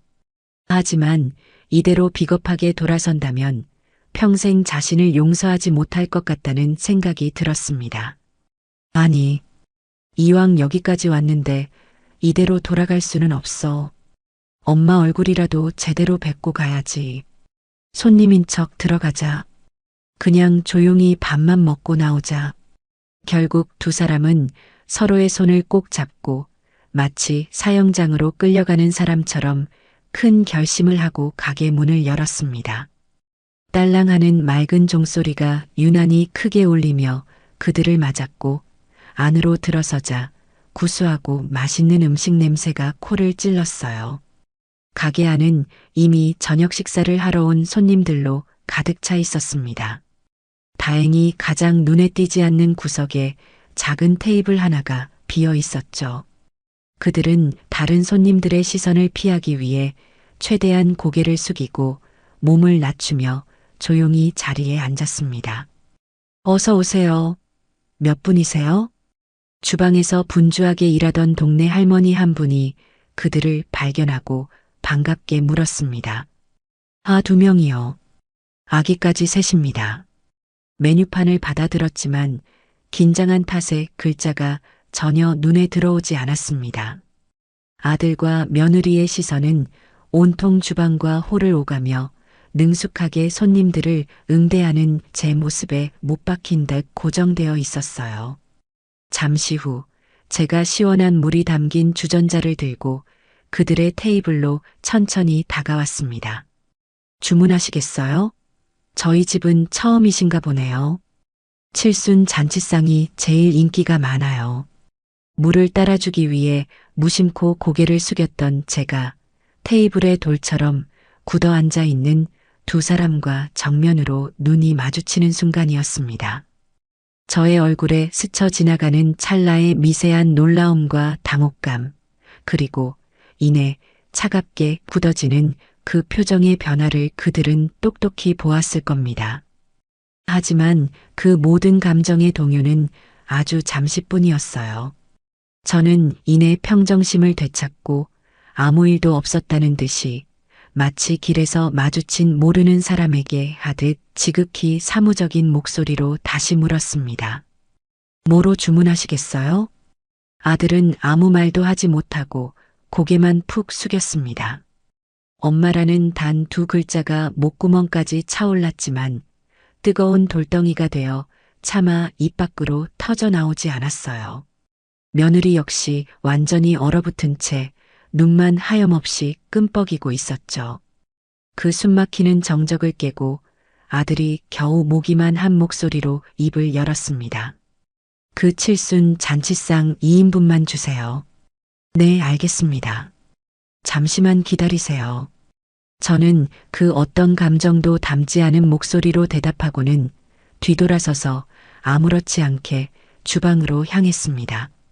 그 차갑고 무심한 뒷모습이 그 어떤 매서운 꾸짖음이나 원망의 말보다도 훨씬 더 아프게 아들 내외의 가슴을 날카롭게 후벼 팠습니다. 잠시 후 제가 직접 차린 칠순 잔치상이 그들의 테이블 위에 조용히 놓였습니다. 정갈하고 아름답게 담긴 12가지의 반찬, 김이 모락모락 피어오르는 뜨끈한 돌솥밥, 뚝배기에서 먹음직스럽게 보글보글 끓고 있는 청국장. 그들이 그토록 하찮게 여기고 무시하고 외면했던 바로 그 정성 가득한 밥상이었습니다. 아들과 며느리는 죄인처럼 고개를 숙인 채 밥을 먹기 시작했습니다. 음식은 분명 세상에서 가장 맛있었지만 그들에게는 마치 쓰디 쓴 모래알을 씹는 것처럼 아무런 맛도 느껴지지 않았어요. 한술 한술 밥을 뜰 때마다 걷잡을 수 없는 죄책감이 뜨거운 눈물이 되어 목을 메이게 했습니다. 식사를 마친 그들은 조용히 자리에서 일어났습니다. 아들이 떨리는 손으로 지갑에서 돈을 꺼내 테이블 위에 내려놓으려는데 어느새 귀신같이 다가온 제가 그의 손을 단호하게 막았습니다. 그리고는 얼음장처럼 차갑지만 그 안에 슬픔이 담긴 목소리로 말했어요. 밥값은 됐다. 아들이 고개를 들어 눈물이 가득한 눈으로 저를 바라보았습니다. 엄마, 대신 너희가 앞으로 어떻게 살 건지, 어떤 인간이 될 건지, 니들 삶으로 나한테 증명해 보여. 입으로만 하는 미안하다는 소리, 그때뿐인 눈물로 하는 사과. 나는 이제 그런 거 안 믿는다. 너희 인생, 누구의 도움도 없이 너희 힘으로 제대로 살아내는 그 모습을 보여줘. 그럼 그때 가서 다시 이야기하자. 저는 그 말을 마지막으로 남기고 다시 바쁜 주방으로 돌아갔습니다. 더 이상의 대화는 없었어요. 아들 내외는 한참 동안 그 자리에 못 박힌 듯 서 있다가 조용히 가게를 나섰습니다. 밖은 이미 모든 것을 삼켜버린 듯한 칠흑 같은 어둠에 잠겨 있었습니다. 두 사람은 아무 말 없이 차에 올라 서울로 향했습니다. 돌아가는 길 그들의 마음속에는 견딜 수 없는 부끄러움과 사무치는 후회, 그리고 그 모든 절망 속에서 피어나는 아주 작은 희망의 불씨가 동시에 타오르고 있었습니다. 이제부터가 진짜 시작이라는 것을 그들은 뼈저리게 예감하고 있었습니다. 그날 밤 안동의 제 가게에서 그토록 차갑고 무거운 밥상을 마주하고 칠흑 같은 어둠 속을 달려 서울로 돌아간 아들 내외의 심정이 어땠을지는 굳이 전에 듣지 않아도 제 손바닥 들여다보듯 훤히 짐작할 수 있었습니다. 아마도 그들은 돌아오는 내내 낡은 자동차의 엔진 소리 외에는 아무 소리도 들리지 않는 숨막히는 침묵 속에서 수백 번, 아니 수천 번이고 자신들의 어리석었던 과거를 후회하고 또 후회했을 겁니다. 제가 그들의 등 뒤에 대고 던졌던 마지막 말, 너희의 삶으로 증명해 보이라는 그 한마디는 아마 평생을 갚아도 다 못 갚을 무겁고 아픈 비처럼 그들의 마음 가장 깊은 곳을 밤낮으로 짓눌렀을 거예요. 그들의 소식은 아주 가끔 서울 사는 먼 친척 동생을 통해 간간히 전해 들을 수 있었습니다. 처음에는 그저 혀를 차며 아이고 상현이네 아주 죽을 맛인가 봐요. 낯빛이 말이 아니고 수진이 걔는 아주 딴 사람이 다 됐더라고요. 라며 그들의 고생담을 안주 삼아 늘어놓던 동생의 목소리가 시간이 한 계절, 두 계절 흐를수록 조금씩 놀라움과 기특함으로 바뀌어 가는 것을 저 역시 느낄 수 있었죠. 서울로 돌아간 바로 그날 밤 아들 내외는 곰팡내 나는 낡은 빌라의 차가운 거실에 마주 앉아 밤이 새도록 길고 긴 대화를 나누었다고 합니다. 이전처럼 서로에게 책임을 떠넘기고 원망을 퍼부으며 목소리를 높이는 유치하고 소모적인 싸움이 아니었어요. 그들은 처음으로 각자의 잘못을 온전히 인정하고 서로의 가장 아픈 상처를 정면으로 들여다보며 아이처럼 서럽게 눈물을 흘렸다고 해요. 며느리는 자신의 공허했던 마음을 채우기 위해 매달렸던 어리석은 허영심과 이기심을 통곡하며 사과했고 아들은 아내와 어머니 사이에서 제대로 된 가장 노릇, 아들 노릇 하나 하지 못했던 자신의 비겁함과 무책임함을 하나하나 고백하며 함께 울었다고 합니다. 그 밤 그들은 서로의 가장 초라하고 부끄러운 밑바닥을 마주보며 비로소 진짜 부부이자 인생의 동지가 되었을 겁니다. 그리고 동쪽 하늘이 희미하게 밝아올 무렵 두 사람은 퉁퉁 부은 눈으로 서로의 거칠어진 손을 맞잡고 피눈물 섞인 약속을 했다고 해요. 더 이상 누구에게도 기대지 않고 오직 우리 두 사람의 힘으로 우리 가족의 삶을 먼지 쌓인 폐허 위에서부터 처음부터 다시 일으켜 세워보자고. 그리고 언젠가, 정말 언젠가 어머니 앞에 사람 구실을 하는 떳떳한 모습으로 설 수 있는 날, 그때 다시 찾아뵙고 진심으로 용서를 구하자고요. 그날 이후 아들 상현이는 거짓말처럼 완전히 다른 사람이 되었습니다. 다음 날 회사에 출근한 아들은 가장 먼저 부서장을 찾아가 90도로 허리를 숙였다고 합니다. 부장님, 그동안 제가 철없이 굴었습니다. 가장으로서 또 직장인으로서 많이 나태하고 불성실했습니다.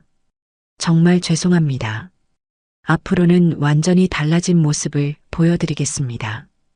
어떤 일이든 믿고 맡겨만 주십시오.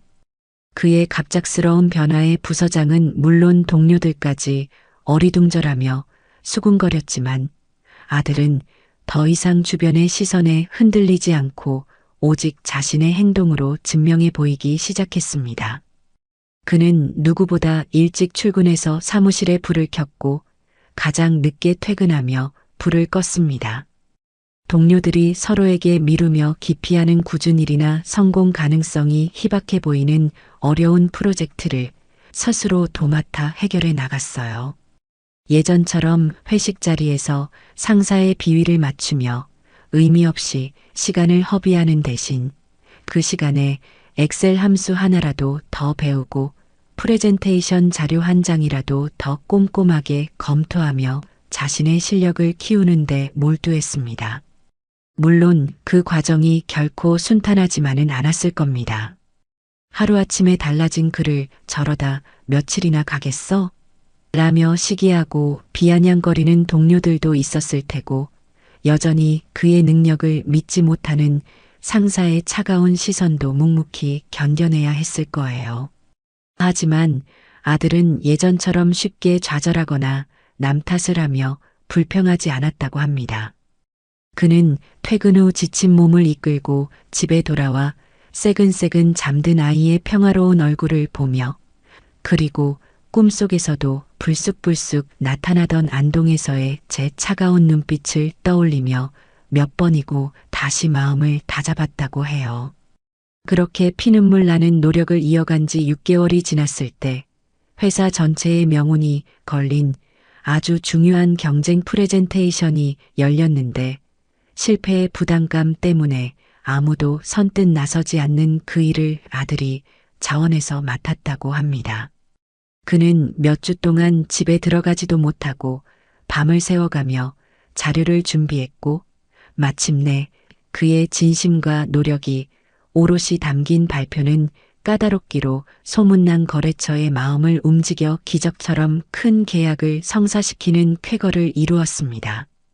그 일로 아들은 회사에서 제대로 능력을 인정받기 시작했고 이전과는 비교할 수 없는 책임감과 자신감을 가진 진짜 가장이자 직장인으로 거듭나게 되었습니다. 며느리 수진이의 변화는 아들보다 훨씬 더 극적이고 눈물겨웠습니다.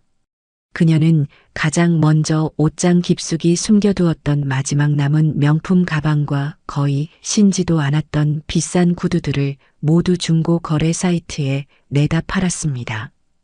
예전 같았으면 손톱만큼의 흠집이라도 날까봐 애지중지하며 먼지 하나까지 닦아내던 물건들이었지만 이제 그녀에게 그것들은 자신의 부끄럽고 어리석었던 과거를 상징하는 흉물에 지나지 않았죠. 그녀는 그 돈으로 낡은 중고 노트북 한 대를 사고 나머지는 한 푼도 쓰지 않고 생활비 통장에 고스란히 입금했습니다. 그리고 결혼과 동시에 포기해야 했던 자신의 디자인 전공을 살려 작은 온라인 쇼핑몰의 상품 상세 페이지를 만들어주는 재택 아르바이트를 시작했어요. 처음에는 어린아이를 돌보며 일을 하는 것이 생각보다 훨씬 더 고됐다고 합니다. 아이가 겨우 낮잠이 드는 짧은 시간 동안 정신없이 디자인 프로그램을 돌려 작업을 하고 밤에는 칭얼대는 아이를 재워놓고 산더미처럼 쌓인 밀린 집안일을 하느라 하루에 서너 시간밖에 잠을 자지 못하는 날들이 허다했다고 해요. 늘 샵에서 관리를 받아 반짝이던 그녀의 손은 이제 맨손으로 하는 설거지와 빨래로 마디마디가 거칠고 못생겨졌지만 그녀는 더 이상 그런 것들을 부끄러워하지 않았습니다. 오히려 자기 손으로 땀 흘려번 돈으로 아이의 기저귀와 분유를 살 수 있다는 사실에 이전에는 결코 느껴보지 못했던 커다란 보람과 숭고한 자부심을 느꼈다고 합니다. 그녀는 난생 처음으로 요리라는 것을 배우기 시작했습니다. 배달 음식에만 의존하던 이전과 달리 스마트폰으로 요리 동영상을 수백 번씩 돌려보며 서툴지만 정성껏 남편과 아이를 위한 음식을 만들기 시작했어요. 처음에는 밥솥에 밥을 까맣게 태우기 일쑤였고 찌개의 간을 맞추지 못해 소금과 국간장을 번갈아 붓다가 결국 버리기를 몇 번이고 반복했지만 그녀는 포기하지 않았습니다. 그러던 어느 날 저녁 그녀가 며칠 밤낮을 고민하며 끓인 된장찌개를 맛본 아들이 수진아 정말 맛있다. 꼭 엄마가 끓여주신 찌개의 맛이 나. 라고 무심코 뱉은 한마디에 그녀는 그 자리에 주저앉아 목 놓아 한참을 소리내어 울었다고 합니다. 그 눈물은 아마도 자신의 처절한 노력에 대한 뿌듯함과 저에 대한 사무치는 죄송함, 그리고 아주 희미한 희망이 뒤섞인 복잡한 눈물이었을 겁니다. 그렇게 두 사람은 허리띠를 졸라매고 악착같이 돈을 모으기 시작했습니다. 그들의 유일한 사치라고는 한 달에 한 번 온 가족이 손을 잡고 동네 공원에 가서 5,000원짜리 떡볶이를 나누어 먹는 것이 전부였다고 해요. 그들은 매일 밤 잠들기 전 낡은 노트 한 권을 펼쳐놓고 그날의 수입과 지출을 10원 단위까지 꼼꼼하게 기록했습니다. 그리고 노트의 마지막 장에는 어머니께 보여드릴 우리 가족의 삶이라는 제목 아래 그들의 소박한 꿈과 미래, 계획을 차곡차곡 적어 나갔다고 합니다. 그 노트는 단순한 가계부가 아니라 그들의 땀과 눈물, 그리고 절망 속에서도 결코 꺼지지 않았던 희망이 고스란히 담긴 한 권의 위대한 성장 일기였던 셈이죠. 아들 내외가 서울의 차갑고 각박한 현실 속에서 뜨거운 땀과 눈물을 흘리며 고군분투하는 동안 저희 안동 생활은 더없이 평온하고 풍요롭게 흘러가고 있었습니다. 인숙 씨의 고가는 이제 안동을 넘어 전국적인 맛집으로 자리를 잡았고 저는 주말이면 전국 각지에서 밀려드는 손님들을 맞이하느라 하루하루가 어떻게 가는지도 모를 정도로 바쁜 나날을 보냈어요. 제 삶은 겉으로 보기에는 더할 나위 없이 행복하고 만족스러웠지만 아무도 모르는 제 마음 한구석에는 여전히 아들 내외에 대한 걱정과 그리움이 희미한 안개나 그림자처럼 무겁게 남아 있었습니다. 하지만 저는 애써 그 마음을 외면하고 또 외면했습니다. 그들이 온전히 스스로의 힘으로 두 발로 일어서기 전까지는 제가 먼저 손을 내밀어 그들의 자립을 방해해서는 안 된다고 굳게 다짐했기 때문입니다. 그것이 어미로서 제가 그들에게 해줄 수 있는 마지막 사랑이라고 믿었어요. 그러던 어느 청명한 가을날이었습니다. 유난히 하늘이 높고 푸르러서 마음까지 시원해지던 그날 오후 가게로 작은 소포 하나가 배달되었습니다. 보낸 사람의 이름도 주소도 없이 그저 제 가게 주소와 김인숙님께라고만 쓰여 있는 낯선 소포였죠. 호기심에 상자를 열어본 저는 순간 숨을 멈췄습니다. 상자 안에는 곱게 접은 스케치북 한 장과 작은 편지 봉투 하나가 얌전히 들어 있었어요. 스케치북을 펼치자 알록달록한 크레파스로 서툴게 그린 삐뚤빼뚤한 그림이 나타났습니다. 세상에서 가장 커다란 할머니 한 명과 그보다 훨씬 작은 엄마 아빠 그리고 아기가 나란히 손을 잡고 세상에서 가장 행복한 표정으로 활짝 웃고 있는 그림이었어요. 그림 아래에는 아직 글씨가 서툰 아이의 손으로 쓴 듯한 할머니 사랑해요. 보고 싶어요라는 문장이 적혀 있었습니다. 심장이 쿵 하고 내려앉는 기분이었습니다. 제 손주 준이의 그림이었습니다. 저는 저도 모르게 그림을 가슴에 꼭 껴안았습니다. 뜨거운 눈물이 걷잡을 수 없이 뺨을 타고 흘러내렸어요. 그깟 종이 한 장이 뭐라고, 그깟 크레파스 그림 하나가 뭐라고 굳게 닫아두었던 제 마음의 빗장을 이토록 속수무책으로 열어젖히며 세차게 뒤흔드는지 알 수가 없었습니다. 함께 들어있던 작은 편지 봉투를 떨리는 손으로 열었습니다. 그 안에는 며느리 수진이가 쓴 짧은 편지가 들어있었어요. 구구절절한 변명이나 값싼 용서를 구하는 말은 단 한마디도 없었습니다. 그저 담담하고 차분한 몇 문장만이 정갈한 글씨체로 적혀 있었을 뿐입니다. 어머니, 잘 지내시는지요? 방송으로 어머님의 행복하신 모습을 뵈니 저희의 죄가 얼마나 깊고 어리석었는지를 다시금 뼈저리게 깨닫게 됩니다. 저희는 지금 저희가 마땅히 받아야 할 벌을 달게 받으며 하루하루를 부끄럽지 않게 살아가기 위해 노력하고 있습니다. 상현 씨도 저도 그리고 준이도 모두 건강하게 잘 지내고 있습니다. 부디 어머니께서도 늘 건강하시고 행복하시기를 이곳 서울에서 멀리서나마 간절히 기도하겠습니다. 죄송합니다. 정말 죄송합니다. 저는 그 편지를 몇 번이고 소리내어 읽고 또 읽었습니다. 며느리의 눈물 젖은 사죄나 아들의 울음 섞인 호소보다도 꾹꾹 눌러 쓴 이 담담한 몇 문장이 제 마음을 훨씬 더 아프고 깊숙하게 파고들었어요. 그 짧은 편지 속에는 그들이 지난 1년간 보냈을 지옥 같은 고통의 시간과 그럼에도 불구하고 꿋꿋하게 삶을 마주하려는 처절한 노력이 그리고 차마 말로 다 표현하지 못한 진심이 고스란히 담겨 있는 듯 했습니다.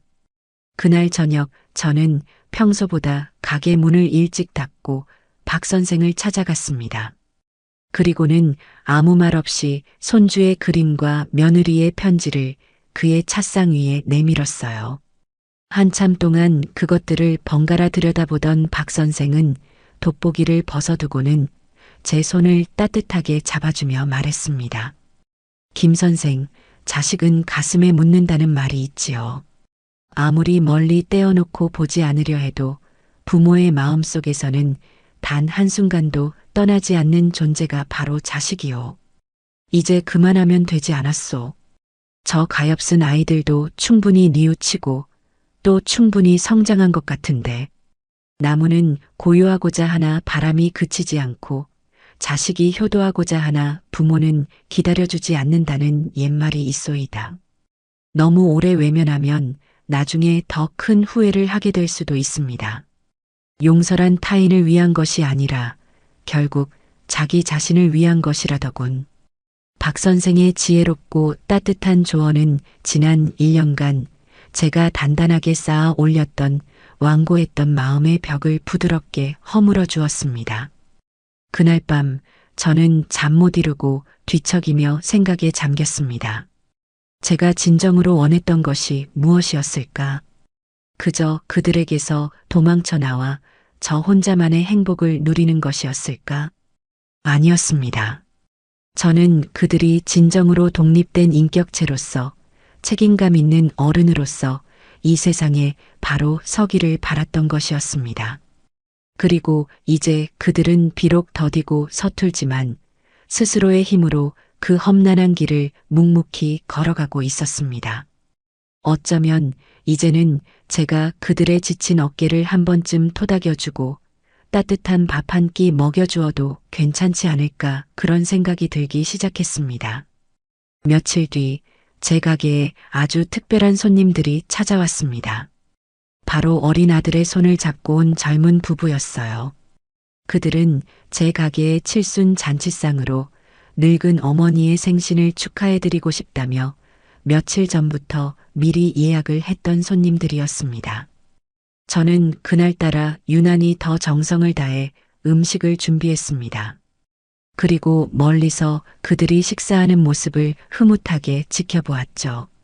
아들이 어머니의 그릇에 가장 맛있는 갈비찜을 올려드리고 며느리가 살갑게 웃으며 어머니가 좋아하시는 나물 반찬을 챙겨드리는 모습을 보니 저도 모르게 마음이 따뜻해졌습니다. 식사를 마친 노모가 계산을 하러 제게 다가와 제 손을 꼭 잡으며 말했어요.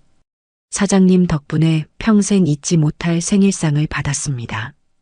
우리 아들 녀석이 철이 없어서 속도 많이 썩였는데 오늘 보니 어느새 이렇게 어른이 다 됐네요. 다 사장님의 정성이 담긴 이 따뜻한 밥상 덕분인 것 같습니다. 정말 고맙습니다. 그 말을 듣는 순간 저는 큰 깨달음을 얻었습니다. 제가 처음 칠순 잔치상을 만들었던 것은 받지 못한 밥상에 대한 제 개인적인 아쉬움과 서러움 때문이었습니다. 하지만 어느새 이 밥상은 저만의 것이 아닌 세상의 모든 자식들이 부모에게 그리고 모든 부모가 자식에게 전하고 싶은 사랑과 감사 그리고 용서를 담는 커다란 그릇이 되어 있었던 겁니다. 저는 그동안 제 자신의 상처에 갇혀 이 음식의 진짜 의미를 잊고 있었던 것이었죠. 저는 이 음식을 제 진짜 가족인 아들 내외와 손주에게 온전한 사랑의 마음으로 대접하고 싶어졌습니다. 더 이상의 원망도 시험도 조건도 없는 그저 따뜻한 엄마의 밥상, 할머니의 밥상을 말입니다. 제 마음은 드디어 그들을 온전히 용서할 준비가 되었습니다. 그 주 주말, 저는 큰 마음을 먹고 수화기를 들었습니다. 1년이 넘는 시간 동안 제 마음속에서 수백 번이고 지웠다, 다시 새겼던, 그러나 단 한 번도 누르지 않았던 아들의 번호를 찾아 천천히 눌렀어요. 길게 이어지는 통화 연결음 소리가 마치 제 심장이 터질 듯이 뛰는 소리처럼 크게 들리는 듯 했습니다. 몇 번의 신호가 가고 여보세요 하는 잠기고 지친 아들의 목소리가 들려왔습니다. 저는 잠시 숨을 고른 뒤 최대한 아무렇지 않은 척 그러나 떨리는 목소리를 감추며 담담하게 말했습니다. 나다. 잘 지내니? 수화기 너머에서는 한동안 아무런 대답도 들려오지 않았습니다. 세상의 모든 소리가 멎은 듯한 정적. 그저 아들의 거칠고 불규칙한 숨소리와 함께 어떻게든 터져 나오려는 울음을 억지로 참으려 애쓰는 소리만이 희미하게 들려왔어요. 저는 다시 한번 용기를 내어 말을 이었습니다. 다음 주면 우리 준이 두 번째 생일 아니냐? 시간 괜찮으면 이번 주말에 준이 데리고 다 같이 안동으로 내려오너라. 할미가 우리 강아지를 위해 그리고 너희를 위해 아주 근사한 생일 잔치상을 차려주마. 제 말이 끝나자마자 수화기 너머에서는 끝내 참지 못한 아들의 울음이 폭포수처럼 터져 나왔습니다. 엄마 잘못했어요. 저희가 정말 잘못했어요. 세상의 모든 슬픔을 다 짊어진 듯 어린 아이처럼 서럽게 우는 아들의 목소리에 제 눈가도 뜨겁게 젖어들었습니다. 하지만 저는 울지 않았어요. 대신 세상에서 가장 따뜻하고 부드러운 목소리로 말해주었습니다. 됐다. 지난 이야기는 이제 그만하자. 아무 생각 말고 그냥 밥 먹으러 온다고만 생각해. 알았지? 약속한 주말 아들 내외는 이른 아침부터 서둘러 안동으로 내려왔습니다. 1년 만에 다시 마주한 그들은 완전히 다른 사람이 되어 있었어요. 허영심 가득했던 값비싼 옷 대신 깨끗하고 단정한 옷차림을 하고 있었고 얼굴은 세상살이에 조금 지쳐 보였지만 그들의 눈빛은 이전과 비교할 수 없을 정도로 맑고 단단해져 있었습니다. 저를 보자마자 달려와 와락 안기는 손주 녀석은 그새 훌쩍 자라 제법 어린이다운 태가 났습니다. 가게로 들어선 아들과 며느리는 제 앞에 나란히 서서 마치 죄인처럼 깊이 고개를 숙였습니다. 그리고는 제게 낡고 손때 묻은 노트 한 권을 보물처럼 조심스럽게 내밀었어요. 어머니 드릴 말씀이 없습니다. 이게 저희가 지난 1년간 살아온 삶의 기록입니다. 부디 이것으로 저희의 사죄를 받아주십시오. 제가 받아든 노트의 표지에는 어머니께 보여드릴 우리 가족의 삶이라는 서툰 글씨가 적혀 있었습니다. 한 장 한 장 넘길 때마다 그들이 얼마나 치열하고 처절하게 살아왔는지가 제 가슴에 그대로 전해져 왔습니다. 빽빽하게 적힌 10원 단위의 수입과 지출 내역, 서툴지만 아이에 대한 사랑이 가득 담긴 아내의 육아일기, 그리고 앞으로의 삶에 대한 소박하지만 진지한 계획들까지 그 어떤 비싼 선물이나 수백 번의 사죄의 말보다도 이 낡은 노트 한 권이 제게는 훨씬 더 큰 감동과 진심으로 다가왔습니다. 저는 노트를 조용히 덮어 가슴에 안고 두 사람을 말없이 따뜻하게 안아주었습니다. 고생 많았다. 정말 장하다, 내 아들, 내 며느리. 그날 인숙 씨의 고가는 문에 임시 휴일 팻말을 걸고 오직 우리 세 식구, 아니 네 식구만을 위한 따뜻한 공간이 되었습니다. 저는 제 모든 솜씨와 정성을 다해 세상에서 가장 화려하고 푸짐한 잔치상을 차려냈습니다. 이 밥상은 더 이상 시험이나 증명의 자리가 아니었어요. 온전한 용서와 화해, 그리고 새로운 시작을 축복하는 진정한 가족의 식탁이었습니다. 우리는 그동안 가슴속에 쌓아두었던 못다한 이야기를 나누며 함께 웃고 함께 울었습니다. 처음으로 며느리가 제게 어머니, 이 나물 정말 맛있어요. 어쩜 이런 맛이 나요? 저에게도 좀 가르쳐 주세요. 라며 스스럼 없이 살갑게 다가왔고 아들은 엄마 죄송해요. 그리고 정말 사랑해요.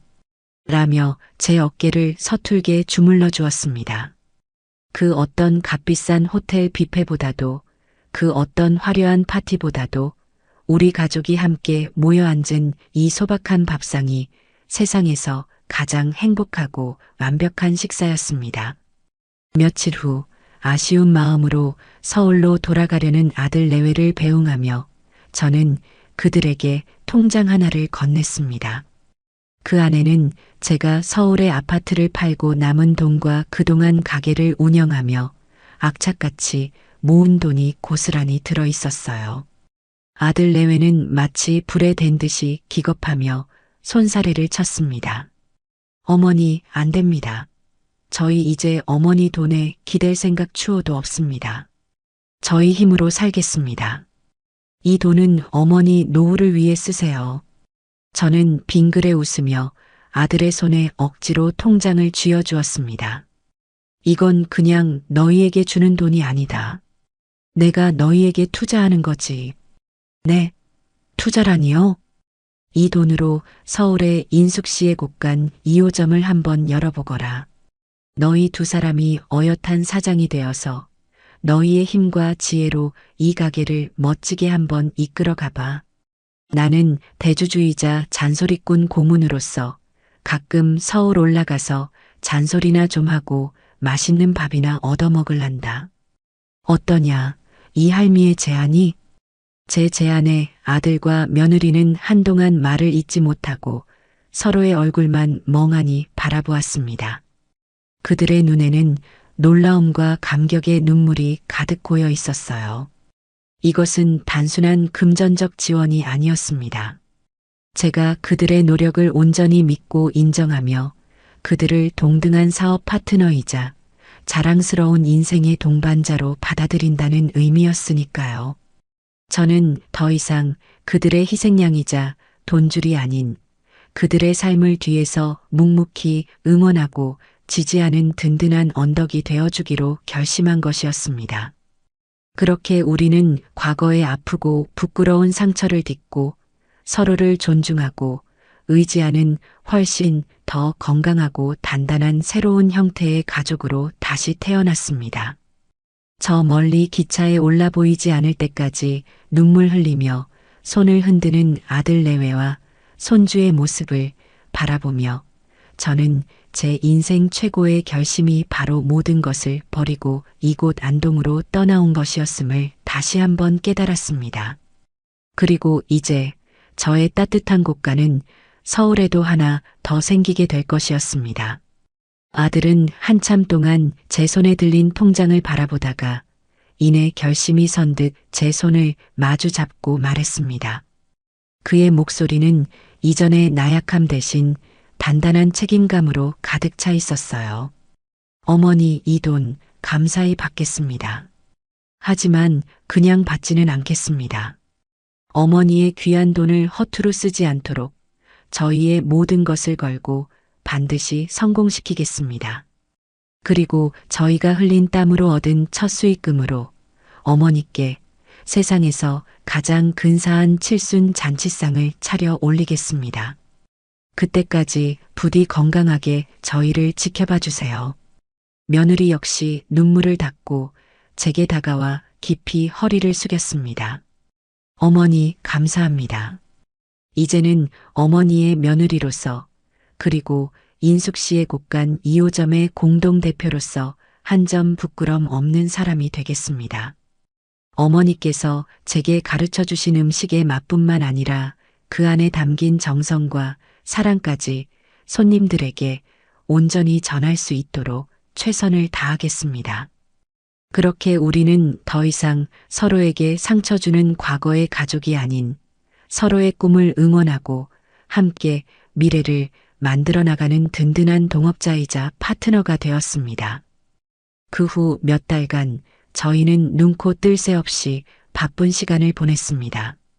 아들과 며느리는 주말마다 안동으로 내려와 제게 장사 비법을 전수받았어요. 저는 제가 평생을 바쳐 터득한 장 담그는 법부터 시작해서 각 계절에 나는 신선한 나물을 다듬고 무치는 법, 가리고 육수를 깊고 진하게 우려내는 비법까지 아낌없이 가르쳐 주었습니다.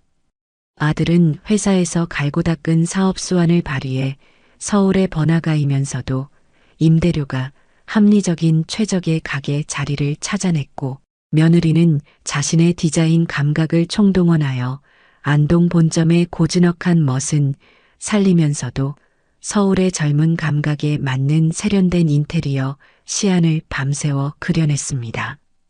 우리는 때로는 메뉴 구성을 놓고 사소한 의견 다툼을 벌이기도 했고 가게 이름의 글씨체를 어떤 것으로 할지를 두고 열띤 토론을 벌이기도 했어요.